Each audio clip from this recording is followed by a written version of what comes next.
Hi மக்களே, இப்போ நம்ம எங்கே வந்திருக்கோன்னு பார்த்தீங்கன்னா, நம்ம சென்னையிலேருந்து மகாபலிபுரத்துக்கு தான் வந்திருக்கோம். இங்கே மகாபலிபுரம் பார்த்திங்கன்னா சென்னையிலேருந்து ஒரு 50 கிலோமீட்டர்ஸ் தொலைவில் தான் இருக்குது. இங்கே பார்த்திங்கன்னா ஒரு மகாபலிபுரத்துக்கு முன்னாடியே புலிக்குகை, அந்த புலிக்குகை இருக்குது. ரெண்டாவது பார்த்திங்கன்னா ஒரு சிவா டெம்பிள் இருக்குது. அதுக்கப்புறம் வந்து ஒரு முருகன் டெம்பிளும் இருக்குது. ஸோ வாங்க உள்ள போய் பார்க்கலாம். அதுக்கு முன்னாடி நம்ம மேக் மை டூர் வைப் சேனலை சப்ஸ்கிரைப் பண்ணாதுங்க, சப்ஸ்கிரைப் பண்ணிக்கோங்க, லைக் பண்ணுங்கள், கமெண்ட் பண்ணுங்கள், உங்கள் ஃப்ரெண்டுக்கு ஷேர் பண்ணுங்கள். வாங்க நம்ம அந்த இடத்துக்கு உள்ளே போய் பார்ப்போம்.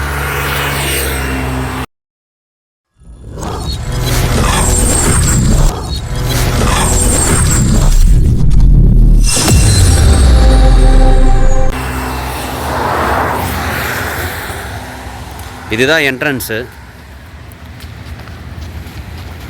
ஸோ நம்ம இது உள்ள தான் போனோம். இங்கே பார்க்கிங் பார்த்தீங்கன்னா காருக்கு 40 ருபீஸும், டூ வீலருக்கு 20 ருபீஸும் சார்ஜ் பண்ணுறாங்க.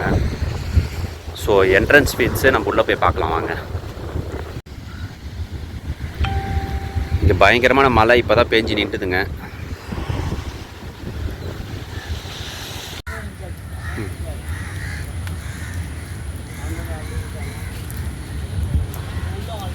ஸோ இதான் என்ட்ரன்ஸு. இதில் தான் நம்ம போக போகிறோம்.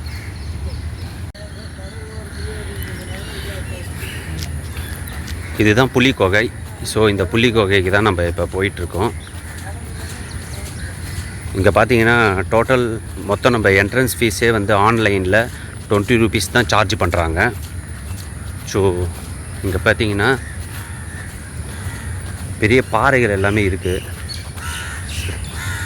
இங்கே மழை பெஞ்சதுனால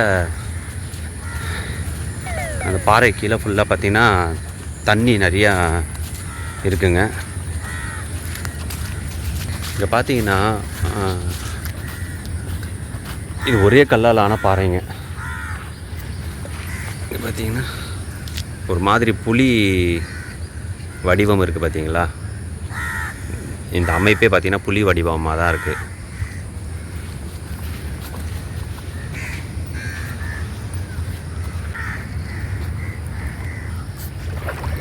இப்போ பார்த்தீங்கன்னா இப்படி தான் இருக்குது இந்த புலிக்குகை. இது பார்த்திங்கன்னா ஒரே கல்லால் செதுக்கப்பட்டது இந்த புலிக்குகைன்றது. பாருங்க, அங்கங்கே பார்த்தோன்னா புலி முகமாக தான் இருக்கும். பார்த்தீங்களா எத்தனை புலி முகம் இருக்குது பாருங்கள். இதுக்கு நடுவில் பார்த்திங்கன்னா ஒரு பெரிய ஒரு ரூம் மாதிரி பண்ணி வச்சுருக்காங்க. அதுவும் ஒரே கல்லாலானது தான். இது எல்லாமே இந்த மொத்த பாறையும் பார்த்திங்கன்னா ஒரே கல் தாங்க.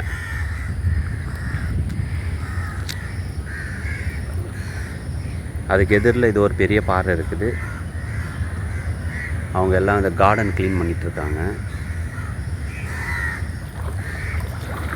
பாருங்க.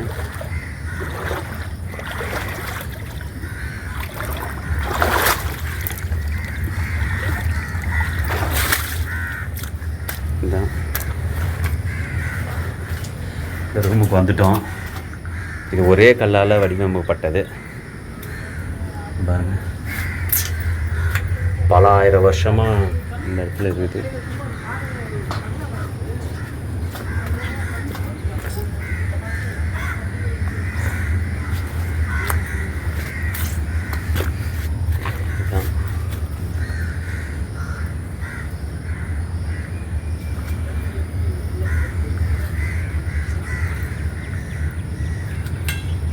இது இந்த கல் பார்த்திங்கன்னா வெள்ளை கல்லோட கலந்துருக்குது.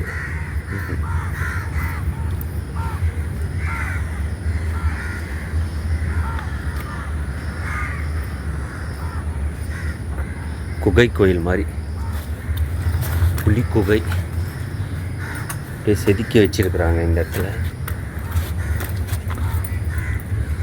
2 கண், இது மூக்கு, இது ஒரு கண்.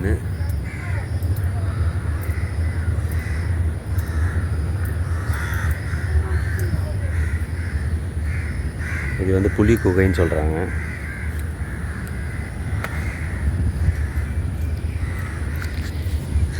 மழை பெஞ்சதுனால இப்போ இந்த இடத்துல தண்ணி நிற்கிது. ஸோ நார்மல் டேஸில் பார்த்தீங்கன்னா கீழே மண் தான் இருக்கும். ஒன்றும் ஒரு ஒரு அரை அடிக்கு தான் தண்ணி இருக்குது. அது அப்படியே படிக்கட்டு நம்ம அப்படியே நடந்து மேலே போயிட்டு அப்படியே உள்ளே ஒரு சிவன் கோயில் இருக்குதுன்னு சொல்கிறாங்க. சிவன் கோயிலும் ஒரு முருகன் டெம்பிளும் இருக்குன்றாங்க. ஸோ நம்ம அந்த இடத்தும் பார்ப்போம். பாருங்கள்,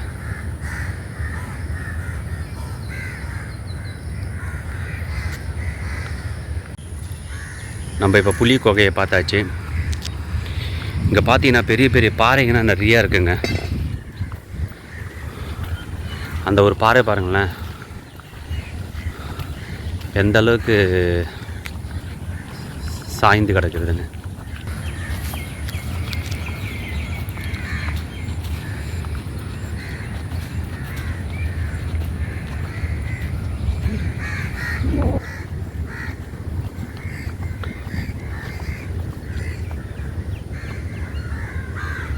பா, ஒரே பாறை பாருங்கள் எப்படி இருக்குது. இப்போ மேலே இவ்வளோ பெரிய பாறை வந்து எத்தனையோ 1000 டன்னேஜ் வெயிட் இருக்கும். ஸோ இதுக்கு பூமிக்கு கீழே எவ்வளோ இருக்குன்னு பாருங்கள். அப்போ மேலே எந்த அளவுக்கு இந்த பாறை இருக்குதோ அது இந்த அளவுக்கு கீழே பூமியிலையும் இருக்கும்.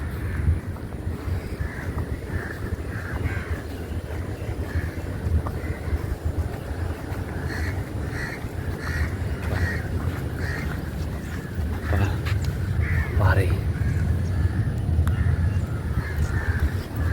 இங்கே பக்கத்துலேயே பார்த்தீங்கன்னா கடல் இருக்கிறதுனால அந்த உப்பு காற்று பட்டு இந்த பாறைகள் எல்லாமே ஒரு மாதிரி சொரசொரப்பு தன்மை வாய்ந்ததாக காணப்படுகிறது.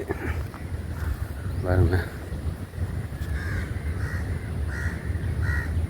எப்படி இருக்குது பார்த்தீங்களா சாய்வலாக. இது 90 டிகிரியில் இல்லை, இது 180 டிகிரியில் இருக்கிற மாதிரி இருக்குது. இங்கே பெரிய கற்பாறைகள் தான் நிறைய இருக்குது காணப்படுது. இங்கேயும் பாறைகள் தான் நிறையா இருக்குது.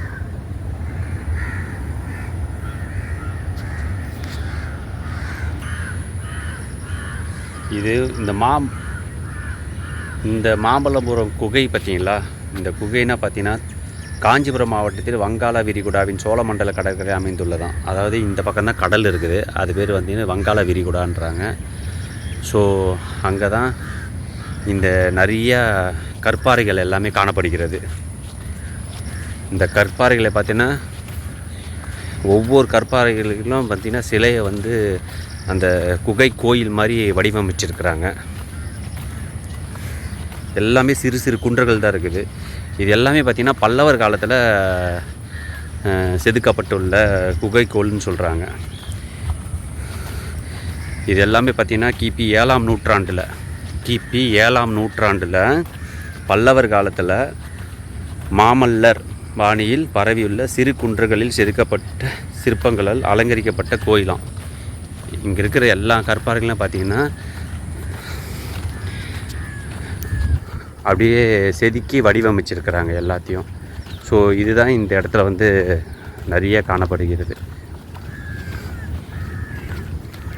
இங்கே பார்த்தீங்கன்னா சுற்றி மலை கிடையாது, பட் ஆனால் பெரிய பெரிய கடற்பாறைகள் தான் இருக்குது. இங்கே பாருங்கள் எல்லாமே கல்.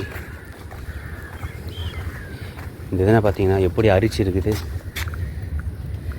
எல்லாமே அரிக்கப்பட்ட கடற்பா. இந்த கடற்கரையினால் அந்த கடற்கரை காற்று ஃபுல்லாக அரிக்கப்பட்ட. இங்கே பாருங்கள்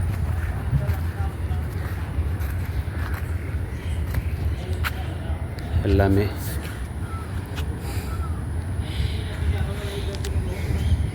காலத்து சிவன் கோயில் கூட இருக்குன்றாங்க. இங்கே சிவன் கோயில் இருக்கா.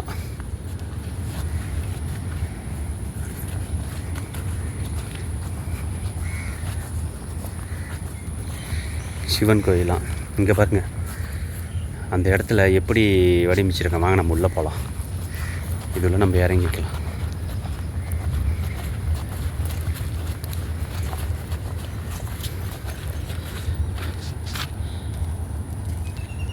நீங்கள் இதில் ஸ்கேன் பண்ணிங்கன்னா ஸோ இந்த இடத்த பற்றி என்னென்ன விஷயமோ அதை நம்ம வந்து தெரிஞ்சுக்கலாம்.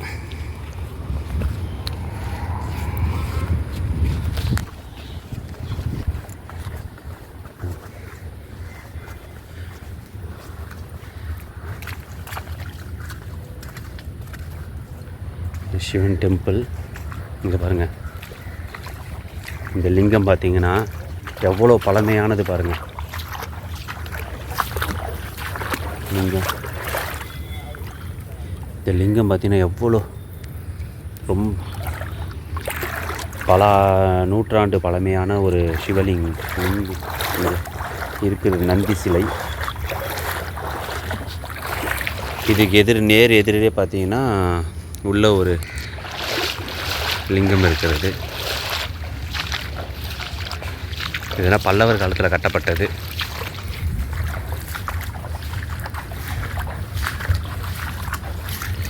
இந்த துளைனா எதுக்கு பார்த்தீங்கன்னா, இந்த பாறையை வந்து பிளக்கிறதுக்காக. அந்த காலத்தில் மிஷின்னால் கிடையாதுல்ல. ஸோ இந்த மாதிரி சிறு சிறு துளை போட்டு இதில் வந்து கட்டையை விட்டு அடித்து தண்ணியை வச்சு ஊற வச்சாங்கன்னா, இது நாளடைவில் வந்து அந்த கட்டையை வந்து ஊறி ஊறி பார்த்திங்கன்னா இந்த பாறையை வந்து அப்படியே பொழந்துக்கும். ஸோ அந்த முறையில் தான் இந்த பாறை எல்லாமே அப்போ இந்த கட் பண்ணியிருப்பாங்க. இங்கே பாருங்கள், சரிங்களா?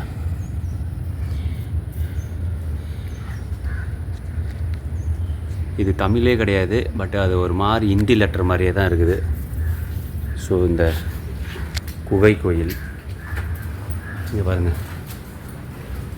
ஸோ சென்னையில் நிறைய பேருக்கு வந்து மாம்பழபுரம் தெரியும். சில பேர் பார்த்துருப்பீங்க, சில பேர் பார்த்துருக்க மாட்டீங்க. பார்க்காதவங்க வந்து பாருங்கள். இங்கே பாருங்கள் லிங்கம்.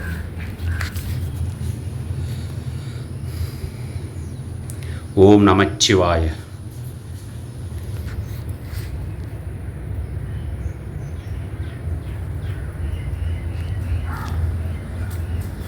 இங்கே வந்து ஏன் இந்த மாதிரினா அரிப்பு தேன்படுதுன்னா, இங்கே வந்து உப்பு காற்று அதிகமாக இருக்குது. கடலோர பகுதியில் இருக்கிறதுனால உப்பு காற்று. ஸோ அதனால தான் இதோட முகங்கள் எல்லாமே பார்த்தீங்கன்னா கண் முகம்னா அப்போ இருந்த மாதிரி இப்போ கிடையாது.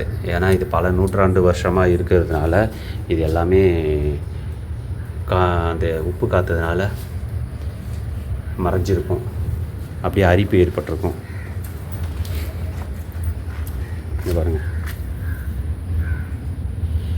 பாருங்கள் காற்று வந்து படுற இடம் எல்லாமே. இந்த பக்கம் காற்று வந்து வீசும் போது எந்தெந்த திசையிலாம் காற்று அதிகமாக அடிக்குதோ அந்த உப்பு காற்று அந்த இடத்துல எல்லாமே எழுத்துக்கள் எல்லாமே மறைஞ்சிருச்சு. ஸோ இந்த சைடில் இருக்கிற எழுத்து மட்டும் தான் மறையலை. ஏன்னா காற்று வந்து இந்த பக்கம் இப்படி வராததுனால. ஸோ இந்த எழுத்து எல்லாமே பார்த்திங்கன்னா கொஞ்சம் நல்லாவே காணப்படுது. அதே மாதிரி கீழேயும் பாருங்கள்.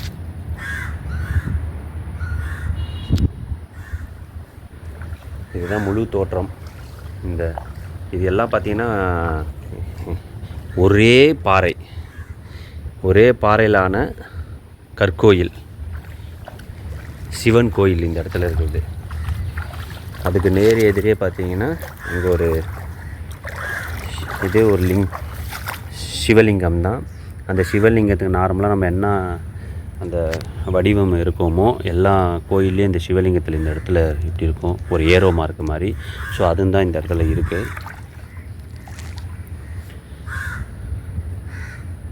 இப்போ பார்த்தீங்கன்னா இப்போ இந்த கோடு தெரியுது பார்த்தீங்களா, இங்கே லிங்கம். அதே மாதிரி தான் நம்ம உள்ள கருவறையிலையும் லிங்கத்துக்கு இருக்கும். தெரியுதுங்களா? அதே தான்.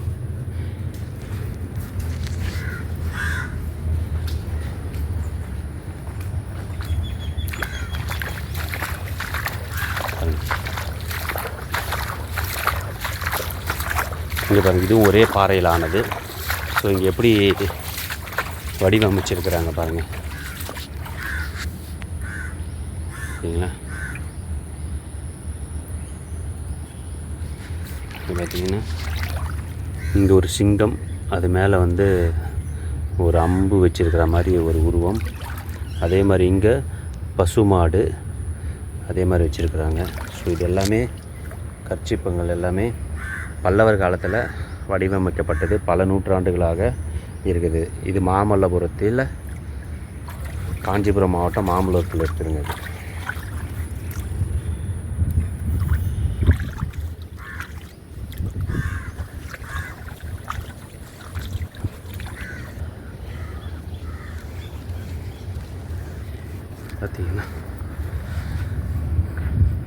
இது எவ்வளோ பெரிய ஓட்டம் கொடுத்துருப்பாங்க பாறையில்.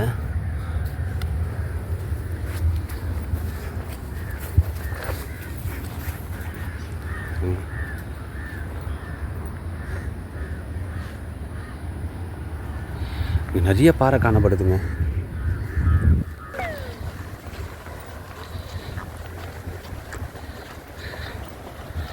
இங்கே நிறைய பாறைகள் இருக்குங்க, பெரிய பெரிய பாறைகள் எல்லாமே. நம்ம கீழே அந்த கோவிலுக்கு போகணும் பார்த்தீங்களா, சிவன் டெம்பிளுக்கு, அதோட பாறை தான் இது. இதோட பேக் சைடு வியூ இது பாருங்கள், எவ்வளோ பெரிய பாறை.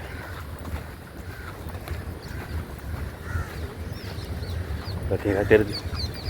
இப்போ உங்களுக்கு பார்த்தா புரியும்.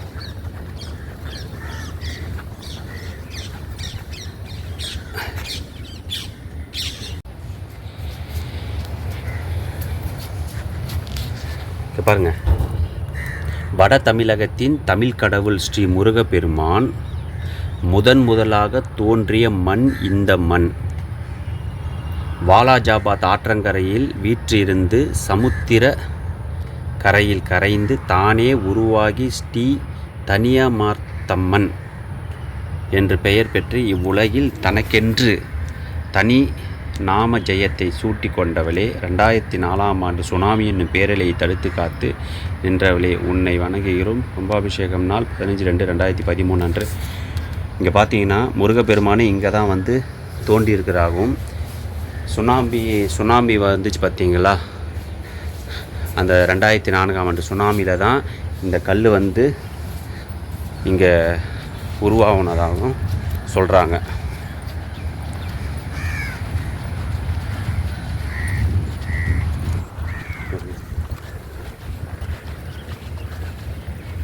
முதல் முருக கடவுள் இங்கே தான் தோண்டியிருக்கிறாங்க. இந்த முருகன் டெம்பிள் தான்.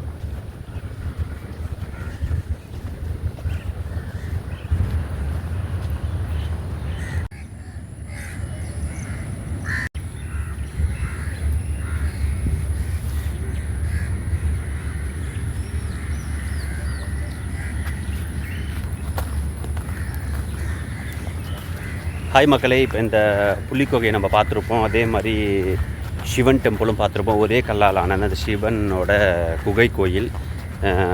மூணாவது பார்த்திங்கன்னா முதல்ல முருகப்பெருமான் வந்து இந்த இடத்துல தான் வந்து அவதரித்தாருன்னு சொல்லிட்டு பார்த்தோம். ஸோ இந்த வீடியோ உங்களுக்கு பிடிச்சிருக்குன்னு நினைக்கிறேன். நம்ம சேனலுக்கு புதுசாக வரவங்க சப்ஸ்கிரைப் பண்ணுங்கள், லைக் பண்ணுங்கள், கமெண்ட் பண்ணுங்கள். தேங்க்யூ, பாய். மீண்டும் நாளை ஒரு புதிய இடத்த பற்றி நம்ம பார்ப்போம். நன்றி, வணக்கம்.